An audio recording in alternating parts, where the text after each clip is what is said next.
Bonjour à tous et à toutes les amis, j'espère que vous allez bien. Moi je vais super bien aujourd'hui, je suis super content de vous retrouver pour une nouvelle vidéo.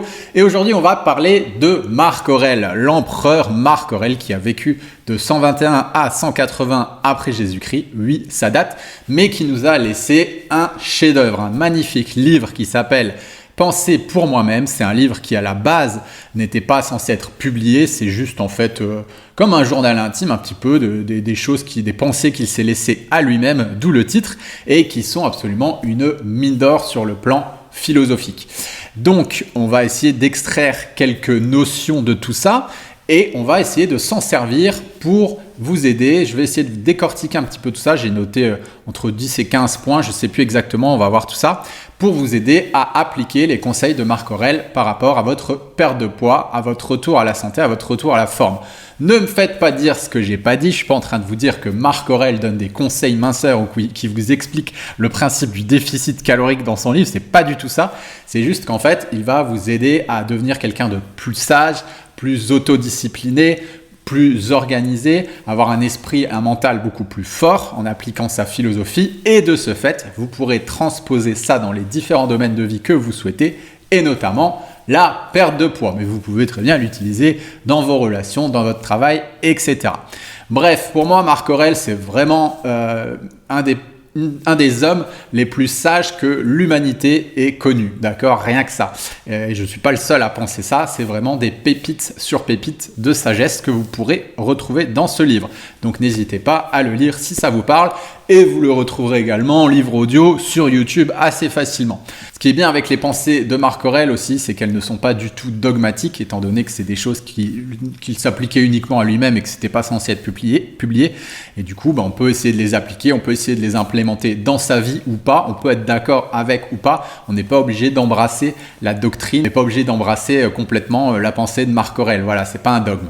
Ensuite, je vous le précise au cas où vous ne l'auriez pas encore, mais je sais que si vous nous suivez depuis longtemps, vous avez forcément déjà acheté notre livre. Donc si vous voulez changer votre état d'esprit, changer votre philosophie et l'adapter à l'interne de vos objectifs en termes de forme, santé et minceur, vous avez notre livre qui est disponible. Réfléchissez et devenez mince, écrit par ma chère et tendre et moi-même, et qui pourra vous donner énormément de clés et de pistes dans votre démarche. Voilà, bref, on va attaquer, on va rentrer dans les choses sérieuses. J'ai mon ordinateur sous les yeux, peut-être que vous ne le voyez pas, mais ça va me permettre de lire des choses si jamais j'ai des citations de Marc Aurèle qui sont intéressantes à vous exprimer. Comme ça, je n'oublie rien, c'est surtout ça le plus important.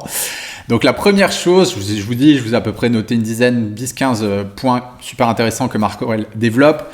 La toute première chose pour lui, c'est la découverte de notre objectif. Pour lui, en fait, il faut avoir une idée claire de ce qu'on veut, une idée claire et précise. Sinon, qu'est-ce qu'on fait? On erre un petit peu dans le monde sans but, d'accord? Donc ça, c'est vraiment quelque chose de très important pour Marc Aurèle, c'est de savoir où l'on veut aller. Donc fixer un objectif qui soit clair. Ensuite, il va nous parler de scinder les choses en mini-objectifs, plus faciles à atteindre. Typiquement, quand on parle de perte de poids, c'est sûr que si on regarde une personne qui fait du sport, une athlète ou quelqu'un qui fait attention à son hygiène de vie, son équilibre depuis des années, depuis 10, 20, 30 ans, forcément, elle aura des résultats supérieurs aux nôtres. Il ne faudra pas se fixer un objectif de se dire tiens, je vais ressembler à cette fit girl en un an. Non, il faudra scinder les choses. Elle n'y est pas arrivée en un an. Donc, il faudra scinder les choses en mini-objectifs. En fait, qu'est-ce que ça va faire? Ça va nous donner un sentiment de contrôle. D'accord? Ça va animer notre raison.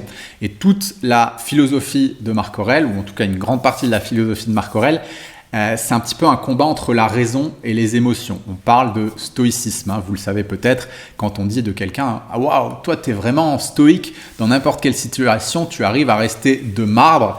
Ça vient de là, d'accord? Le stoïcisme, c'est quoi? C'est quelqu'un qui arrive à rester dans un état émotionnel stable quand il y a des situations, par exemple, de danger, de stress, etc. Et en fait, c'est ça qui veut nous dire par là, quand on découpe en mini-objectifs, on a plus de contrôle sur la situation. Ça devient beaucoup plus facile à contrôler. Et de ce fait, on ne partira pas dans un état ou dans des états émotionnels démoralisants qui eux au final vont nous miner le moral. On va se dire oh là là, j'y arrive vraiment pas à atteindre le physique de cette fit girl, je suis démoralisé, du coup je vais me jeter sur le paquet de gâteaux, etc. Non, non, non, si on se fixe des petits objectifs, peut-être mensuels, tous les 2 mois, tous les 3 mois, ça peut être par exemple, et ben voilà, ce mois-ci je vais essayer de faire mes 10 000 pas, et ben voilà, ce mois-ci je vais essayer de manger mon petit déjeuner et mon repas de midi, mais que ce soit sain. Le repas du soir, je me laisse un petit peu plus carte blanche, etc. Là, ce sera déjà beaucoup plus facile et on aura beaucoup plus de facilité à avoir du contrôle sur ce genre de situation. Deuxième point que je voulais développer avec vous, c'est ce que Marc Aurèle il nous dit, c'est vraiment de passer à l'action, d'accord? Par rapport à cet objectif, de passer à l'action dès maintenant. Vous n'avez pas besoin de compétences, vous n'avez pas besoin de diplôme, vous n'avez pas besoin de conseils supplémentaires. Globalement, il y a déjà des choses que vous pouvez faire, même si vous n'avez pas la science infuse dans ce domaine et si vous n'avez pas vraiment de plan. Vous savez déjà par quoi commencer. Vous pouvez déjà passer à l'action. Je m'explique. Là, à la fin de cette vidéo, vous pouvez aller déjà marcher, faire une balade dans la nature. Vous pouvez très bien faire une séance de sport. Vous pouvez très bien aller préparer ce soir-là vos repas pour les 4 prochains jours. Faire en fait du batch cooking, tout simplement. Et du coup, ça vous évitera d'aller manger un sandwich à la cafétéria, par exemple. D'accord? Donc, ce que vous dit Marc Aurèle, c'est vraiment de passer à l'action pour aller vers votre objectif et qu'en fait, sur le chemin, toutes les réponses à vos questions, elles arriveront. D'accord? Donc, dès que vous aurez des obstacles, vous trouverez les réponses, vous irez vous former, vous irez vous documenter, mais l'essentiel, c'est déjà de passer à l'action. Troisième point que développe Marc Aurèle, du coup, c'est une citation qui l'explique, c'est transformer votre désir en pierre.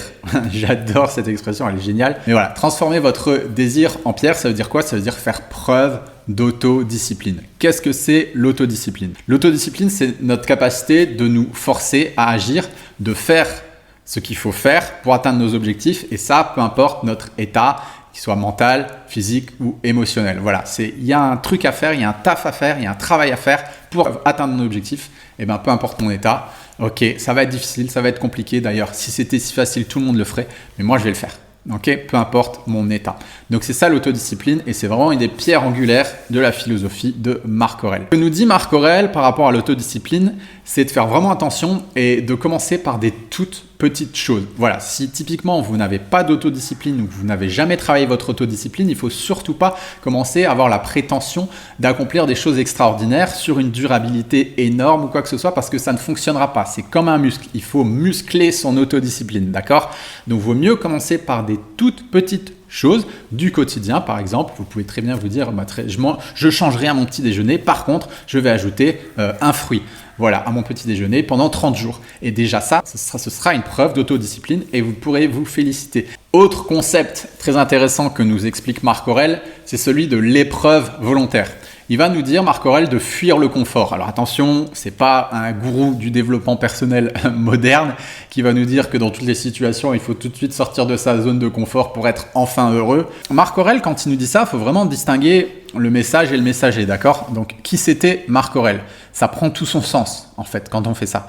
Marc Aurèle, il nous dit, fuyez le confort, c'est pas ce qui vous rendra heureux, en fait. Sauf que le mec, c'est un empereur romain pendant une période relativement prospère de l'Empire romain. Bon, après, ça s'est un petit peu cassé la figure après lui.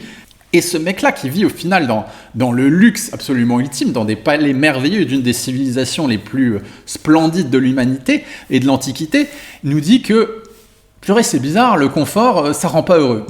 Ok, alors qu'il peut avoir tous les privilèges du monde. Et c'est justement là que toute l'essence de ce que va nous dire Marc Aurèle va être intéressant. C'est pas un moine qui vit dans l'ascétisme et qui va nous dire oui, bon, en fait, le confort ne vous rendra jamais heureux parce que lui n'a jamais eu de confort. Non, Marc Aurèle a eu tout le confort du monde et malgré tout, il nous dit que le confort peut être dangereux. D'ailleurs, il dormait même sur une paillasse, d'accord? Lui, ce qu'il nous explique, c'est qu'il avait la capacité de dormir dans un bon petit lit douillet, mais de temps en temps, il pratiquait justement l'épreuve volontaire et il allait dormir sur une paillasse alors qu'il avait la capacité de dormir dans son lit. Pourquoi il faisait ça? Il faisait ça parce qu'en fait, il avait remarqué qu'à force d'être trop souvent dans le confort, on s'habituait au confort et on n'arrivait plus à l'apprécier.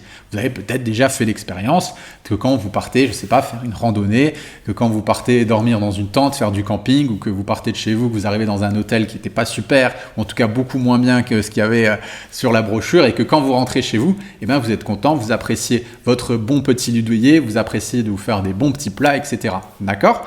Donc Marc Aurèle, il nous conseille justement d'aller titiller un petit peu notre confort, de le mettre à l'épreuve pour justement apprécier ce qui a de la valeur, qui a vraiment de la valeur dans notre vie. C'est Voltaire qui disait « toujours du plaisir n'est plus du plaisir ». Et bien avec l'alimentation, c'est un très bon exemple. Si vous mangez tous les jours des sucreries, ben vous appréciez même plus les sucreries. Si vous mangez tous les jours votre tablette de chocolat, vous n'appréciez même plus le chocolat. Donc à ce moment-là, ce que vous pouvez faire par rapport à l'alimentation, par rapport justement à la perte de poids, etc., et c'est en ça que ça va pouvoir vous servir les conseils de ce cher Marc Aurèle, c'est de pratiquer l'épreuve volontaire. Donc typiquement, je me mets à manger sainement, sans restriction, bien évidemment, et de temps en temps, peut-être 1 ou 2 fois par semaine, je m'autorise un petit plaisir ou des petits plaisirs. Et là, du coup, j'arrive à me connecter à ce plaisir et à vraiment en prendre. Ça peut très bien être, voilà, je pars faire une randonnée pendant 2, 3, 4 jours et après, je vais beaucoup plus apprécier mon lit douillet ou prendre un bon bain chaud.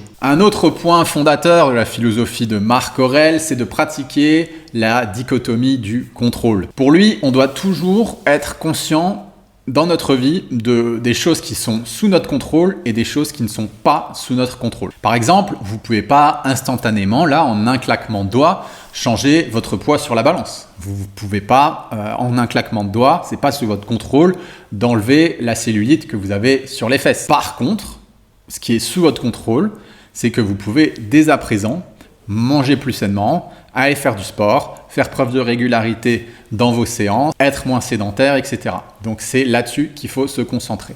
Pas sur ce qui est pas en votre contrôle, mais sur ce qui est dans votre contrôle. Autre exemple, vous ne pouvez pas arrêter de faire tomber la pluie qui tombe dehors juste en tapant dans vos mains. Non, ça marche pas. C'est pas dans votre contrôle. Par contre, ce que vous pouvez faire, c'est mettre un caouet, prendre un parapluie et aller marcher quand même pour rester active. Ça, c'est dans votre contrôle. Ce que vous pouvez faire également, si vous vivez dans une région où il pleut tout le temps, c'est déménager. Ça, c'est dans votre contrôle. Mais vous ne pouvez pas agir sur la météo. Donc, ça ne sert à rien, d'après ce que nous dit Marc Aurèle, de dépenser une énergie, de se plaindre pour des choses que l'on ne peut pas contrôler au final. Ça paraît tout à fait logique, mais si vous vous analysez un petit peu, c'est des comportements que l'être humain fait énormément et qui ne nous apportent rien de bon, sauf nous mettre dans un état négatif et de brasser du noir pour rien. Autre point très intéressant de Marc Aurèle, c'est le fait d'embrasser la loi de la responsabilité absolue. Peut-être que vous vous êtes déjà dit « je suis né comme ça », c'est ma génétique, jamais rien appris de différent, mes parents m'ont donné des mauvaises habitudes alimentaires, puis au final tout le monde mange du sucre, donc pourquoi moi je devrais me priver? Ou c'est trop difficile à mon âge de changer les choses. En fait, qu'est-ce que nous dit Marc Aurèle par rapport à tout ça? Il nous dit que tout ça, ce sont des excuses en fait que les gens utilisent pour se justifier, pour rester comme ils sont au final, au lieu d'essayer de devenir meilleurs. En gros, pour lui, la mentalité du Calimero, c'est un petit peu l'opposé complet de ce qu'est la force mentale. Alors bien sûr, pour lui, le fait de se culpabiliser ou de se croire fautif de son état actuel, c'est encore plus improductif. Et je trouve qu'il a tout à fait raison là-dessus. Mais quand on remet la faute sur les autres ou quand on remet la faute sur l'extérieur, ça ne nous rapproche pas non plus de nos objectifs. Donc pour en revenir à la perte de poids et pour du coup appliquer cette loi de la responsabilité absolue à la perte de poids, ce que Marc Aurèle nous dirait, en fait, ce serait que personne ne peut faire les choses à notre place. C'est-à-dire que personne ne peut faire les séances de sport à notre place. Personne ne peut nous manger sainement pour nous-mêmes, en fait. Il n'y a que nous qui pouvons manger sainement pour nous-mêmes. Il n'y a que nous qui pouvons pratiquer l'autodiscipline pour ne pas être trop sédentaire, malgré le fait qu'on ait un métier sédentaire, par exemple. Ni l'État, ni nos parents, ni nos frères et sœurs, ni notre conjoint, ni nos enfants. Personne ne le fera pour nous et personne ne peut le faire pour nous, sauf nous-mêmes. Donc nous devons, par rapport à ça, prendre nos responsabilités. Alors un autre concept de Marc Aurèle, c'est la gratification différée. J'en avais déjà parlé sur cette chaîne, vous savez, c'est le fameux test du chamallow. C'est une expérience qui a été réalisée en 1972 par Walter Mischel et où on prenait des enfants et on leur disait « Ok, je te mets le chamallow devant tes yeux pendant un quart d'heure et si tu ne touches pas ce chamallow, pendant un quart d'heure, tu en auras un deuxième et il y a une bonne partie des enfants qui n'arrivaient pas à se retenir et qui mangeaient le chamallow. Et bien en fait, c'est exactement la même chose que nous explique en gros Marc Aurèle, de réussir à pratiquer justement la gratification différée, c'est-à-dire de développer la capacité d'être patient et d'attendre afin d'obtenir ce qu'on veut. En gros, on doit repousser ce que l'on veut maintenant pour obtenir quelque chose d'encore mieux plus tard. Je m'explique. Ça va être très simple. Je vais prendre un exemple justement par rapport à la perte de poids. Typiquement, vous êtes invité dans un bon restaurant et au lieu de prendre un apéritif, une entrée, un plat, un dessert, du fromage, du vin et du pain, va vous apporter sur le coup beaucoup de gratification, beaucoup de plaisir. Vous allez prendre un repas tout à fait normal, pas un repas gourmand, un repas équilibré. Donc, je sais pas moi, du riz avec du poisson, des légumes et un petit chocolat avec un café. Voilà, d'accord? Donc là, à ce moment-là, ça ne vous apportera pas peu de plaisir, quoique des fois, il y a des très bons poissons qui peuvent vraiment vous faire plaisir. Ça ne vous apportera pas autant de plaisir que le premier repas à cet instant, mais par contre, au fur et à mesure des semaines, des mois, des années, le fait d'être en bonne santé, le fait d'être en forme, le fait de voir le poids que vous souhaitez sur la balance, le fait de voir votre corps se transformer grâce à tout ça, vous apportera beaucoup plus de plaisir, beaucoup plus de bonheur que le simple plaisir d'un bon repas. Ensuite, Marc Aurèle nous dit aussi de trouver un idéal. En gros, trouver des personnes à imiter. Donc, je vais vous lire ce que disait Marc Aurèle. Il sera même utile de fréquenter des hommes de bonne réputation afin de modeler votre vie sur la leur, que vous choisissiez quelqu'un de vivant ou du passé. D'accord ? Donc en gros, ce que Marc Aurèle veut nous dire, c'est d'aller chercher des personnes qui nous inspirent. En gros, posez-vous les questions, ça aussi j'ai noté, qui a atteint mon objectif avec succès ? Qui a fait cela ? Donc qui a fait ce que j'ai envie de faire ? Qui a réussi à maîtriser cette habitude que moi je n'arrive pas à mettre en place, qui a réussi à effectuer ce changement de vie que je souhaite réaliser. Que pourrais-je apprendre de cette personne qui puisse m'aider dans mon cheminement? D'accord? Donc posez-vous toutes ces questions et essayez de trouver que ce soit des personnes vivantes, des personnes qui ne sont plus de ce monde, peut-être même des personnes de fiction, éventuellement s'il y a des choses qui vous inspirent chez elles, ou des personnes dans votre entourage, des proches, ou bien grâce aux réseaux sociaux, vous pouvez très bien trouver des personnes qui vous inspirent par rapport à l'atteinte de vos objectifs et qui ont un petit peu percé les secrets, percé les mystères du domaine spécifique que vous voulez maîtriser. Puisqu'on est dans le domaine social, je vais rebondir sur un autre point, c'est-à-dire que Marc Aurèle nous explique que dès que vous allez entreprendre quelque chose, que vous allez essayer d'atteindre un but, d'atteindre votre objectif, il va se créer autour de vous ce qu'il appelle en gros les opposants. Pour lui, lorsque quelqu'un nous blâme, nous déteste ou émet des critiques, ce qu'il faut faire, c'est aller tout au fond de l'âme de cette personne. Et il nous explique que bien souvent, on verra que cette personne n'est pas entre guillemets méchante et que ce ne sont pas des personnes qui sont mal intentionnées. C'est juste qu'en fait, on va déranger ces personnes qui sont dans leur petit confort et qui veulent y rester parce qu'on va leur renvoyer en fait que nous, on veut justement sortir de notre condition, qu'on veut évoluer. Donc forcément, elles vont avoir une réaction pas toujours agréable à notre rencontre, mais ce ne sont pas des gens mal intentionnés. Peut-être même que ce sont des personnes proches de vous, de votre entourage, de votre famille, mais qui ont juste peur du progrès. Ce que nous dit Marc Aurèle par rapport à ça, c'est très sage, c'est que d'être contrarié par quelqu'un qui ne nous inspire pas, au final, qui n'a pas accompli ce que nous on a envie d'accomplir ou qui n'a pas une vie inspirante, c'est aussi stupide que d'être contrarié parce qu'il ne fait pas beau dehors. D'accord ? C'est quelque chose on ne peut pas contrôler et qui n'est qu'un gaspillage de notre énergie. C'est des voix au final qui ne méritent pas d'être entendues. Ce qu'on doit au contraire rechercher, c'est les commentaires honnêtes de personnes qui ont déjà accompli ce que nous on souhaite accomplir, ou des personnes qui ont un haut niveau d'expertise par rapport à l'objectif qu'on souhaite atteindre. Ça, c'est constructif. Et là, on sait qu'il n'y a pas d'engagement émotionnel de la personne et c'est vers ce type de conseils qu'il faudra plutôt se tourner plutôt que des conseils un petit peu enragés de nos proches qui ne veulent pas sortir de notre zone de confort. Marc Aurèle, il dit quelque chose de vraiment très juste par rapport à ça. Il nous explique que s'il y a une ronce sur notre chemin, qu'est-ce qu'on doit faire? On doit juste écarter la ronce et continuer notre chemin sans se prendre la tête, sans maudire la ronce et dire « Oh là, la méchante ronce, elle était sur mon chemin » ou quoi que ce soit. Il nous dit la même chose, quand vous mangez une grappe de raisin, c'est fort probable qu'il y ait un des grains de raisin qui soit pourri, eh ben, vous avez juste à le jeter. Vous n'allez pas maudire le grain de raisin. Eh ben, c'est exactement la même chose avec vos proches, avec les gens dans votre entourage et avec les gens de manière générale. Il y en aura toujours qui seront contrariants, qui vont vous critiquer. C'est pas grave, ne mettez pas d'énergie là-dessus. Continuez juste votre chemin. Alors, autre point clé de la philosophie stoïcienne, c'est le fait de passer au crible, de passer en revue chaque soir sa journée. Marc Aurèle nous dit, je cite, « L'âme rationnelle recueille sa propre récolte ».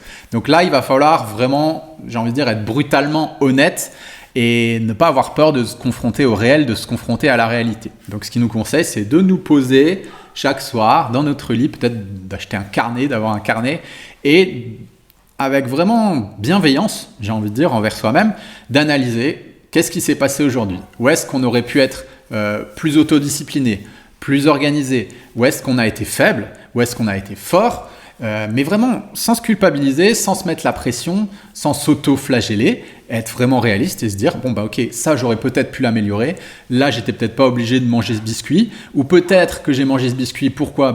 Forcément j'avais sauté le petit déjeuner, j'ai pas eu le temps parce que je m'étais mal organisé, etc. Donc ça je vais le retravailler. Il n'y a vraiment pas à s'en vouloir, mais juste à être objectif et à être détaché émotionnellement. En fait, ce travail-là, c'est un travail non pas d'émotion, mais un travail à faire avec sa raison, d'accord? Et de voir vraiment ce que, humainement parlant, matériellement parlant et objectivement parlant, on peut améliorer pour atteindre son objectif, tout simplement. Il faut se pardonner et voir ça comme un jeu, au final, dans lequel le seul but est d'évoluer, de grandir et d'apprendre. On va bifurquer encore sur un autre point avec une citation que je trouve, mais juste magnifique, de Marc Aurèle. Je cite: « L'émeraude ne perd pas de sa valeur, faute de louange. » Je la répète, elle est super belle cette citation. Une émeraude ne perd pas de sa valeur, faute de louange. Donc je m'explique, je vais vous donner des exemples. Vous venez de perdre 5 kilos après avoir fait beaucoup d'efforts, avoir beaucoup travaillé sur vous, sur votre organisation, et votre conjoint ne s'en est même pas rendu compte. Pire encore, lorsque vous lui dites, il va vous parler de son travail ou d'un match de foot, du dernier match de foot qu'il a vu. Bref, il s'en fout complètement. Autre exemple, vous avez prévenu votre mère il y a 2 jours que vous entamiez un rééquilibrage alimentaire, que cette fois-ci, vous allez vous y tenir, que c'est sérieux, que vous êtes super motivé. Et quand vous débarquez chez elle, elle vous accueille avec un énorme gâteau au chocolat. D'accord? Donc, ça veut dire quoi? Ça veut dire qu'en fait, faites les choses pour vous. D'accord? La plupart des gens de votre entourage, encore une fois, c'est pas par méchanceté, c'est pas volontaire qu'ils vont faire ça, mais ils vont pas vous faire d'éloges, ils vont pas vous faire de louanges. Et c'est pas pour autant que votre valeur et la valeur de ce que vous avez accompli, la valeur de votre travail est inexistante, d'accord? Faites les choses pour vous, faites ce travail pour vous et n'attendez rien des autres, n'attendez pas de félicitations, n'attendez pas qu'on vous balance le tapis rouge parce que ça n'arrivera pas. Partez du postulat, partez du principe que jamais personne ne vous fera de compliments, jamais personne ne va vous féliciter, jamais personne ne va vous congratuler. Il faut partir dans cette dynamique-là de ce que nous dit en gros Marc Aurèle, mais si jamais ça arrive, c'est bien. Si jamais ça arrive, tant mieux. Si jamais ça arrive, c'est du bonus. Pourquoi pas en être satisfait, satisfaite? Il n'y a pas de problème. Mais surtout, ne faites pas les choses à travers ça. Ne faites pas les choses pour avoir un retour de l'extérieur, pour avoir un retour de vos proches. Dites-vous que ça n'arrivera pas. Faites les choses pour vous. Alors, un autre point que les stoïciens aiment aborder, c'est celui de la visualisation négative. Donc, vous avez bien entendu, je n'ai pas dit visualisation positive. J'ai bien dit visualisation négative. Les stoïciens aimaient bien se servir de cet outil pour se renforcer en fait. Ils aimaient bien s'imaginer. Ils avaient déjà probablement compris que le réel, qu'entre le réel et l'imaginaire, la frontière était infime. Et pour se renforcer, pour devenir plus fort en esprit, en imagination, ils aimaient s'imaginer dans des situations stressantes, dans des situations challengeantes. Ils s'imaginaient à la guerre, au combat, comment je pourrais faire, etc. C'était une époque quand même pas comme la nôtre, beaucoup moins confortable, beaucoup plus dangereuse. Et ils renforçaient leur esprit grâce à l'imagination. Mais aussi, ils s'en servaient pour savoir ce qu'ils ne voulaient pas, tout simplement, dans la vie. Donc, comment vous pouvez vous servir de la visualisation négative ?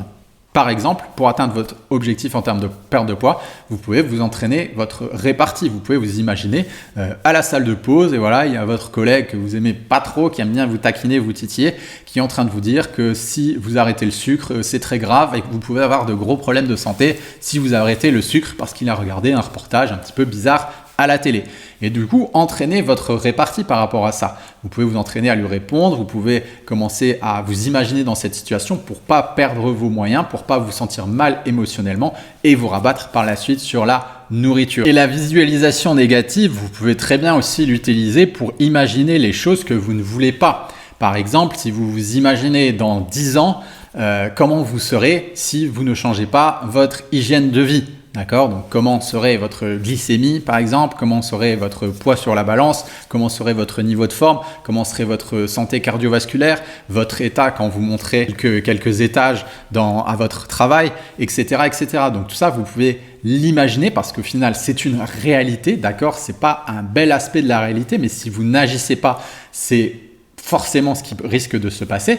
Et du coup, capter cette essence pour vous dire non, ça, je ne veux pas. Et de ce fait, je vais agir dès maintenant pour le changer parce que ce n'est pas ce que je veux. D'accord? Donc pour ça, la visualisation négative, elle n'est pas agréable, mais elle permet de générer chez vous des déclics, des électrochocs. Ok? C'est pas le monde des bisounours, la vie non plus. Hein. Ça aussi, Marc Aurèle nous fait bien comprendre. Dernier point que je voulais voir avec vous, que j'ai souligné dans la philosophie de Marc Aurèle, c'est mon passage qui est mon passage préféré. D'accord? C'est exceptionnel, j'adore. Donc, qu'est-ce qui se passe dans ce passage? En fait, Marc Aurèle, il est dans son lit, il est bien au chaud et il n'a pas envie de sortir de son lit, de ses couvertures et il veut rester au lit. Donc, qu'est-ce qu'il fait? Il s'est écrit un message pour lui-même quand il veut rester au lit. Et en fait, qu'est-ce qu'il va nous dire dans ce message? Pour lui, on est tous habités par un génie intérieur. C'est un petit peu notre âme, on va dire, d'accord? Et ce génie, c'est exactement ce qu'il doit faire, c'est exactement ce qu'il faut faire pour qu'on se réalise. Un petit peu comme les abeilles, les oiseaux, les animaux, ils font ce qui doit être fait, ils font leur travail. Et bien Marc Aurèle nous explique que nous, les êtres humains, c'est exactement la même chose et qu'on ne devrait pas rester dans notre lit à rien faire, qu'on ne devrait pas, même si ça fait du bien, même si c'est bien de se reposer et même s'il faut se reposer, ça ne doit pas être fait en excès. C'est vraiment une belle remise en question de l'hédonisme qu'il nous fait dans ce paragraphe et il nous incite du coup à nous réaliser pleinement, à réaliser notre mission, au final notre mission de vie sur cette terre, et du coup à sortir de notre lit. Le matin, quand tu as de la peine à te lever, voici la réflexion que tu dois avoir présente à l'esprit. Je me lève pour faire mon œuvre d'homme. Je vais remplir les devoirs pour lesquels je suis né et j'ai été envoyé en ce monde. Pourquoi donc faire tant de difficultés? Ai-je été créé pour rester ainsi, chaudement, sous des couvertures? Mais cela me fait plus de plaisir. Es-tu donc né pour le plaisir uniquement? N'est-ce pas au contraire pour toujours travailler et toujours agir? Ne vois-tu pas que les plantes, les oiseaux, les fourmis, les araignées, les abeilles concourent chacune dans leur ordre à l'ordre universel? Et toi tu refuserais d'accomplir tes fonctions d'homme? Tu ne t'élancerais pas avec ardeur à ce qui est si conforme à ta nature? Mais diras-tu, il faut bien que je me repose. D'accord, le repos est nécessaire, mais la nature a mis aussi des bornes à ce besoin, comme elle en a mis au besoin de manger, de boire. En cela pourtant, tu vas au-delà des bornes et tu dépasses ce qu'il te faut. Au contraire, quand tu agis, tu n'en fais pas autant, et tu restes en deçà de ce que tu pourrais faire. Cette négligence tient à ce que tu ne t'aimes pas sérieusement toi-même. Fais donc tout ce qui dépend absolument de toi seul. Sois franc, sérieux, patient à la fatigue, sans passion pour le plaisir, sans plainte contre le sort, vivant de peu, cordial, libre, dédaigneux du superflu, sobre de parole, magnanime. Est-ce que tu ne le vois pas? Que de choses ne peux-tu pas faire dès à présent pour lesquelles tu n'as pas la moindre excuse d'incapacité naturelle ou d'inaptitude, et où cependant tu restes, de ton plein gré, dans une inertie qui te rabaisse? Est-ce par hasard une impuissance de nature qui te nécessite à gronder sans cesse, à être nonchalant, à te flatter, à écouter ton malheureux corps que tu accuses de tous les maux, à t'occuper de toi avec complaisance, à t'ajuster et à troubler ton âme de ses vains soucis? Non, certainement. Et tu aurais pu dès longtemps te débarrasser de ces défauts. Seulement, tout ce qu'on aurait pu encore te reprocher c'eût été d'avoir tant tardé à le faire et d'avoir eu trop de peine à écouter la raison, car tu aurais dû depuis de longues années t'y exercer, en désapprouvant dans ton cœur cette inertie et en faisant pointer des délices. Voilà, et bien écoutez les amis, moi ça m'a fait vraiment très plaisir de partager ce petit résumé de Marc Aurèle, de la philosophie de Marc Aurèle, un petit peu adapté du coup, sans prétention bien sûr à la minceur. N'hésitez pas si ça vous intéresse à aller plus loin dans ces réflexions. Et puis vous retrouvez aussi dans notre livre, je l'ai dit au début de la vidéo, un peu d'essence de la philosophie de Marc Aurèle. Si vous avez besoin de plus de renseignements, n'hésitez pas à vous rendre sur notre site internet www.j'alimentemassanté.com pour tout ce qui est formation, accompagnement, livres, etc. Et si vous avez besoin de plus de conseils pour tout ce qui est justement lifestyle, organisation, tips, etc., vous pouvez aussi nous suivre sur notre compte Instagram. J'alimente ma santé, voilà, vous trouvez le lien dans la description de la vidéo. En attendant, moi je vous dis à très bientôt, prenez soin de vous, je vous envoie plein d'ondes positives. Ciao ciao.